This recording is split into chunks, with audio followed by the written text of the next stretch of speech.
तो तुर्की में इस्तांबुल के मेयर को जेल में डाल दिया गया है। एक मेयर को हटाने से हंगामा पूरे देश में फैल गया है। सड़कों पर लोग हैं और सरकार के खिलाफ नारे हैं। तुर्की के कई शहरों में प्रदर्शन हो रहे हैं और पुलिस इनके खिलाफ सख्ती कर रही है। यूरोपीय संघ ने तुर्की से कहा है कि वो चुने गए नुमाइंदों और शांतिपूर्ण तरीके से हो रहे प्रदर्शनों के अधिकार का सम्मान करें। मेयर को राष्ट्रपति एर्दोआन का सबसे बड़ा विरोधी माना जा रहा है और एर्दोआन उन्हें अपने लिए एक बड़ा खतरा भी मान रहे हैं। तो कौन है ये, क्या है पूरा विवाद, देखिए ये रिपोर्ट।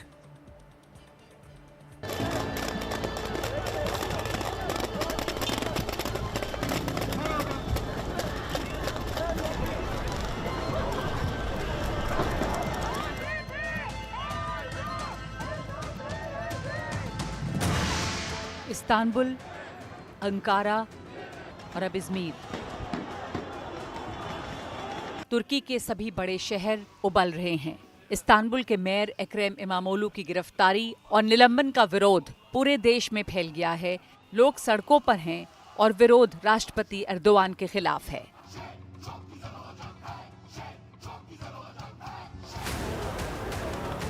एक्रम इमामोगलू की गिरफ्तारी के खिलाफ प्रदर्शन कर रहे लोग इस्तांबुल के सिटी हॉल के बाहर पुलिस से भी भिड़ गए।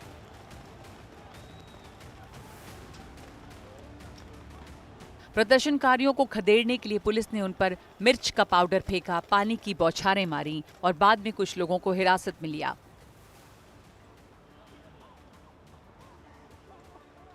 ये हाल राजधानी अंकारा का रहा। लगातार 5वें दिन लोग एक्रम इमामोगलू की गिरफ्तारी पर अपना विरोध जताने के लिए जुटे और जब हालात बिगड़े तो काबू के लिए आंसू गैस के गोले भी छोड़ने पड़े।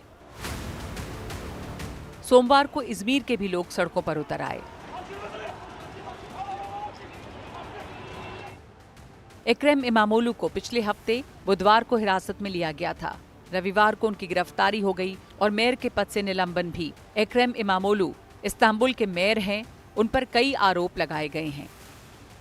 आपराधिक गिरोह चलाने का शक, रिश्वतखोरी और वसूली, निजी बातचीत की रिकॉर्डिंग और चुनावों में धोखाधड़ी।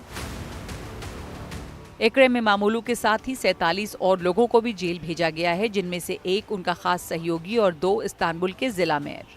इमामोगलू लगातार तीसरी बार इस्तांबुल के मेयर बने थे। उनको राष्ट्रपति एर्दोआन का सबसे बड़ा विरोधी माना जा रहा था और वही एर्दोआन को चुनावों में सबसे कड़ी टक्कर भी दे रहे थे। इसलिए राष्ट्रपति चुनाव के नामांकन से सिर्फ 4 दिन पहले उनकी गिरफ्तारी को लेकर अब तरह तरह के सवाल उठ रहे हैं। लोगों में गुस्सा है और जवाब एर्दोआन से मांगा जा रहा है। और इस वक्त हमारे साथ जुड़ गए हैं behzad फातमी, जो लंदन में तुर्की संस्थान में रिसर्च फेलो हैं। behzad फातमी, तुर्की में अलग अलग शहरों में लोग उमड़ रहे हैं सड़कों पर, जो हंगामा देखा जा रहा है। एर्दोआन को सत्ता में आए 11वां साल है, सीधे राष्ट्रपति बने हुए, और वैसे तो वो लंबे समय से सत्ता में हैं। तो इनके खिलाफ लोगों में अब कितनी नाराज़गी है। कहा जाता है कि इनका पूरा शासन अब बहुत डिक्टेटोरियल हो गया है। इकराम इमामोगलू की गिरफ्तारी को आप कैसे देखते हैं? क्या इस वक्त तुर्की में एक अरब स्प्रिंग जैसा माहौल है? अभी जो हंगामा हो रहा है वो एक बहुत बड़ी इंसिडेंट है टर्किश हिस्ट्री में, ख़ासतौर से एर्दोआन की पावर के टाइम में, क्योंकि ये ऐसे प्रोटेस्ट्स लास्ट टाइम अगर एर्दोआन के खिलाफ देखे गए थे तो वो 2013 में गेजी पार्क प्रोटेस्ट्स के दौरान देखे गए थे। और उस वक्त भी जो लोगों का गुस्सा था एर्दोआन की गवर्नमेंट की अथॉरिटेरियन टेंडेंसीज़ की वजह से था। जो शुरुआत में इन्होंने वादा किया था कि वो रिलीजन को और डेमोक्रेसी को बैलेंस करेंगे, सभी को सबके राइट्स मिलेंगे इंक्लूडिंग कुर्दिश पीपल, उसके खिलाफ जब वो 2013 में उनकी गवर्नमेंट उससे अलग जाने लगी, दूसरे रास्ते पे जाने लगी, तो लोगों का गुस्सा एक पार्क के बहाने फूटा। लेकिन गेजी पार्क प्रोटेस्ट्स के बाद टर्किश गवर्नमेंट ऑथोरिटेरियनिज्म से ज़्यादा टोटलिटेरियनिज्म की तरफ बढ़ती गई। उसने अपनी जो इनकी होल्ड थी पावर पे उसको और ज़्यादा स्ट्रॉन्ग किया और अपोजिशन को क्रश करते हुए किया। तो अभी जो प्रोटेस्ट्स हैं वो ऑफ कोर्स एर्दोआन के जो सबसे मजबूत कंटेंडर देखे जा रहे थे अगले इलेक्शंस में, प्रेसिडेंशियल इलेक्शंस में जो 2028 में होने हैं, उसमें हालांकि एर्दोआन खुद टेक्निकली कैंडिडेट नहीं हो सकते, क्योंकि वो ऑलरेडी 2 बार प्रेसिडेंट रह चुके हैं, पहले प्राइम मिनिस्टर रह चुके हैं। लेकिन एर्दोआन ऑफ कोर्स चाहते हैं कि उनकी पार्टी की जो रूल है वो चलती रहे। इकरम इमामोगलू अपोजिशन जो सबसे बड़ी पार्टी है टर्की में अभी, उसके एक कैंडिडेट हैं, CHP के कैंडिडेट हैं, और होने वाले थे, बल्कि उसके इलेक्शंस अभी उनकी पार्टी के अंदर के जो इलेक्शंस होने थे वो अभी संडे को उसके वोट्स डाले गए। तो उनके ऑफिशियली डिक्लेयर होने से पहले एर्दोआन ने उनको 3 चार्जेस पे अरेस्ट, जो मेन 3 हैं चार्जेस हैं वो 3 हैं।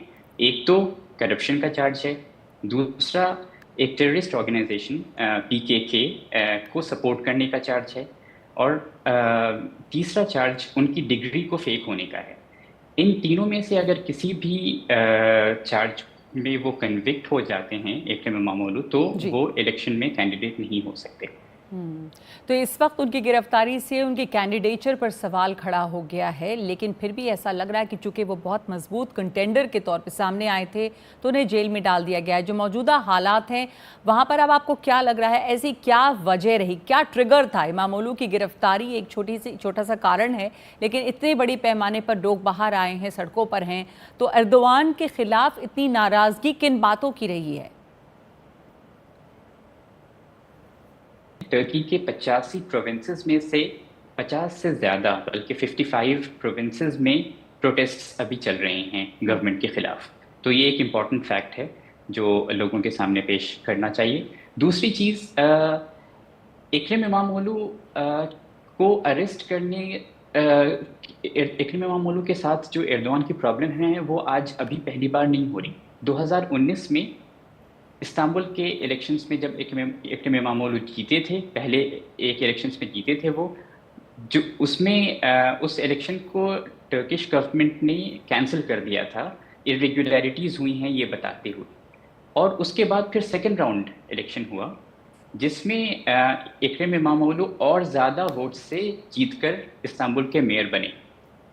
तो इकरम इमामोगलू को क्लियरली एर्दोआन एक बहुत बड़े थ्रेट के तौर पे देखते हैं। उसकी वजह एक ये भी है कि एर्दोआन खुद, सिमिलैरिटीज़ भी क्योंकि एर्दोआन में खुद देखते हैं खुद के साथ। इकरम इमामोगलू भी रिज़ा के हैं, जो ब्लैक सी प्रोविंस है टर्की के ब्लैक सी रीजन में, और वो उनकी पॉपुलैरिटी सिर्फ लिबरल्स या केमालिस्ट के बीच नहीं, कंजर्वेटिव्स के बीच भी है। जो एर्दोआन के लिए ये हमेशा से बहुत आसान रहा है केमालिस्ट्स और लेफ्टिस्ट्स को ये बोलकर डिसमिस करना कि ये लोग तो एंटी इस्लाम हैं, ये लोग इस्लामोफोब्स हैं, और मैं मुस्लिम हूँ। और क्योंकि टर्की की 80% पॉपुलेशन कंजर्वेटिव है, तो उनको उनके साथ रिलेट कर पाना आसान रहा है। लेकिन इमामोगलू कंजर्वेटिव्स के बीच भी मशहूर हैं। इमामोगलू कंजर्वेटिव्स को भी पसंद हैं और साथ ही लिबरल्स को भी। behzad फातमी, शुक्रिया आपका समझाने के लिए कि टर्की में इस वक्त हालात क्या हैं और किस तरह से रेचेप तैयब एर्दोआन के ख़िलाफ़ आवाज़ उठ रही है, क्योंकि मुल्क के ज़्यादातर राज्यों में इस वक्त सरकार के ख़िलाफ़ विरोध प्रदर्शन हैं। और आगे बढ़ते हैं, अब बात करते हैं इजराइल और गाज़ा की। इजराइल की बमबारी एक बार फिर से शुरू हो चुकी है। तो सीज़ फायर ख़त्म होने के बाद गज़ा पर हमलों के दूसरे दौर में इजराइल ऐसा लगता है कि आर पार की लड़ाई के मूड में है। उसने ज़मीनी हमले बढ़ा दिए हैं, सेना की डिवीज़न बढ़ा दी है और हमले चौतरफा हो रहे हैं और हर इलाके में हो रहे हैं। आम लोग भी मारे जा रहे हैं, लेकिन इजराइल का दावा है कि मार वो रहा है आतंकवादियों को।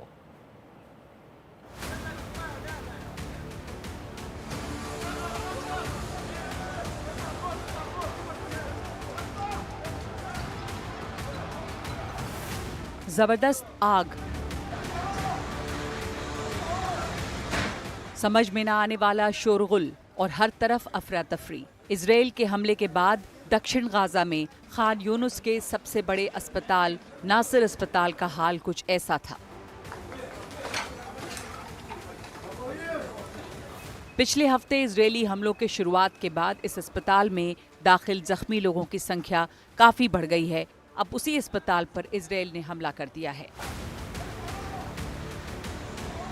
इजराइल का दावा है कि इस हमले में हमास का एक बड़ा नेता मारा गया, जो यहाँ पर इलाज के लिए दाखिल था। इसका नाम इस्माइल बरहोम है, जो गाजा में हमास के राजनीतिक ब्यूरो का सदस्य था और संगठन के लिए पैसों का इंतजाम देखता था।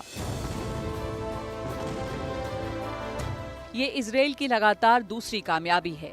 एक दिन पहले ही उसने हमास के वरिष्ठ नेता सलाह बरदाविल को मारने का दावा किया। हमले में उसकी पत्नी भी मारी गई। गजा के स्वास्थ्य विभाग के अफसरों का कहना है कि इजरायली हमलों में मरने वालों की संख्या 50,000 पार कर गई है। ये संख्या और बढ़ सकती है क्योंकि इजराइल ने हमले और बढ़ाकर चौतरफा कर दिए हैं। इजराइल ने गजा की जंग में तीसरी डिवीजन को लगा दिया है। ये डिवीजन 36 है और मध्य गाजा में डिवीजन 252 और रफा में डिवीजन 143 के साथ कार्रवाई करेगी। ये नई डिवीजन गोलानी ब्रिगेड और टैंक ब्रिगेड 188 का भी साथ देगी। इजरायली हमलों का दूसरा दौर पहले की तुलना में ज्यादा भयानक दिख रहा है। इस बार हमले चौतरफा भी हैं। सीज फायर के बाद डरते डरते घर लौटे लोग अभी मलबे में अपने घर और सामान भी नहीं तलाश पाए थे कि हमले फिर से शुरू हो गए, बम बरसने लगे। जान बचाने के लिए उनके सामने भागने के अलावा इजराइल ने कोई रास्ता नहीं छोड़ा है। लेकिन सवाल ये भी है कि भाग के भी जाएं कहां।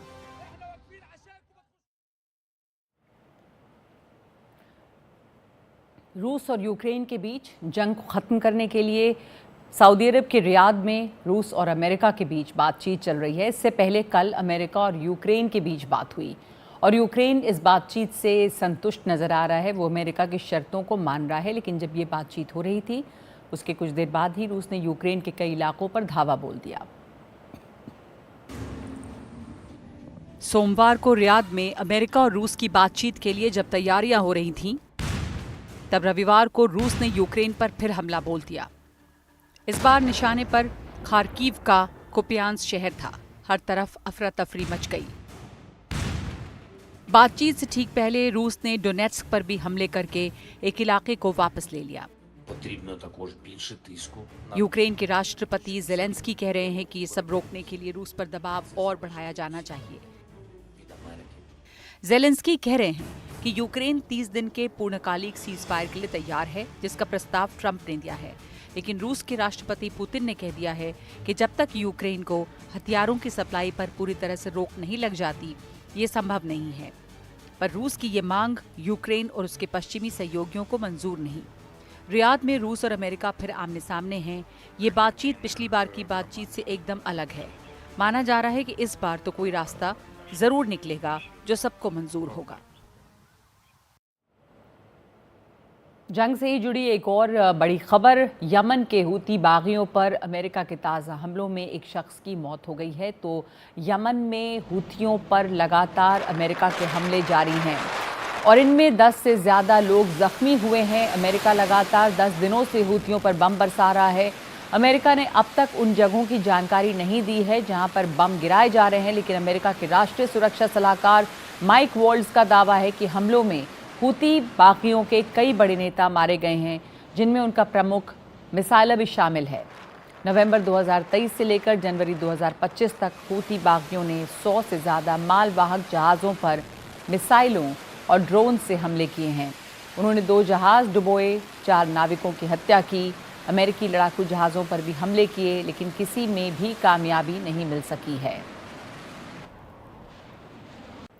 और आइए अब देखते हैं दुनिया की कुछ और अहम खबरें कोने कोने से।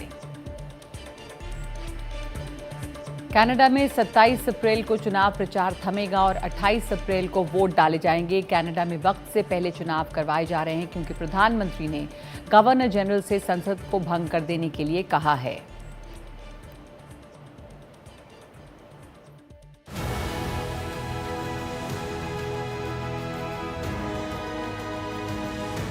अभी 14 मार्च को ही मार्क कार्नी ने कनाडा के प्रधानमंत्री के तौर पर शपथ ली और 28 अप्रैल को वो अब स्नैप इलेक्शन करवाना चाहते हैं। कनाडा के प्रधानमंत्री कार्नी ने गवर्नर जनरल मैरी सिमोन से कहा कि वो संसद को भंग कर दें और समय से पहले 28 अप्रैल को चुनाव करवा दें।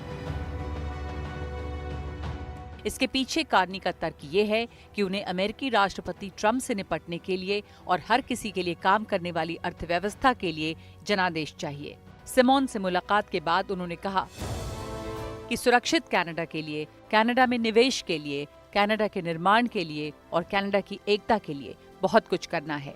कार्नी के ऐलान से ठीक पहले कंजर्वेटिव नेता पियरे पोइलिवरे ने अपनी पार्टी के चुनाव अभियान की शुरुआत की और कहा कि वो ट्रंप के खिलाफ खड़े होंगे और कनाडा पर कब्जा जमाने की उनकी धमकियों का जमकर मुकाबला करेंगे।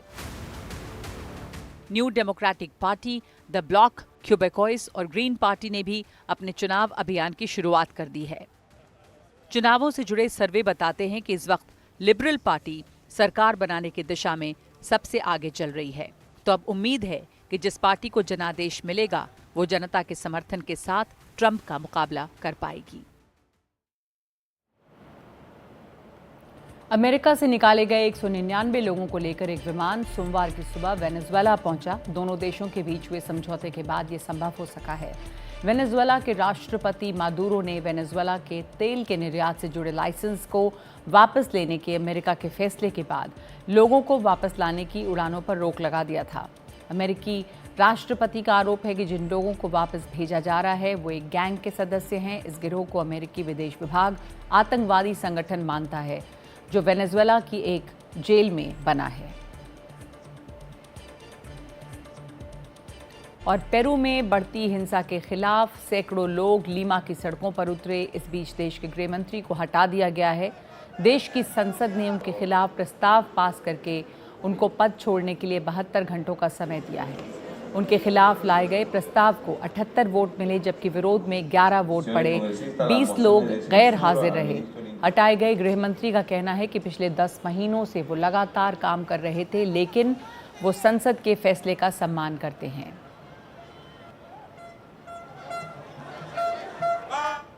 और पश्चिमी जापान के 2 इलाकों के जंगलों में लगी आग से कई घर जल गए हैं और 50 लोगों को अपने घर छोड़कर भागना पड़ा है।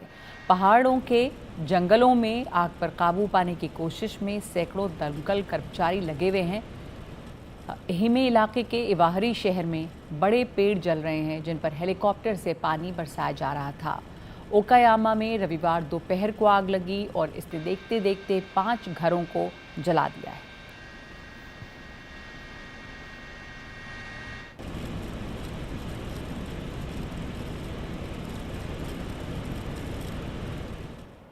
तो ये भयानक आग लगी हुई है जापान के एक इलाके में। और आइए अब देखते हैं आज का वीडियो। तो आखिर में तस्वीरें हैं चीन की। चीन में बीजिंग के टाइम्स आर्ट म्यूजियम में हुए द पेट शो की, जिसमें लोगों को अपने पालतू कुत्ते बिल्ली के साथ बुलाया गया था। इस शो में 12 देशों के 23 कलाकारों की कलाकृतियों का प्रदर्शन किया गया और ये प्रदर्शनी 9 मई तक चलेगी और इसे देखने के लिए लोगों के पेट उनके साथ आए।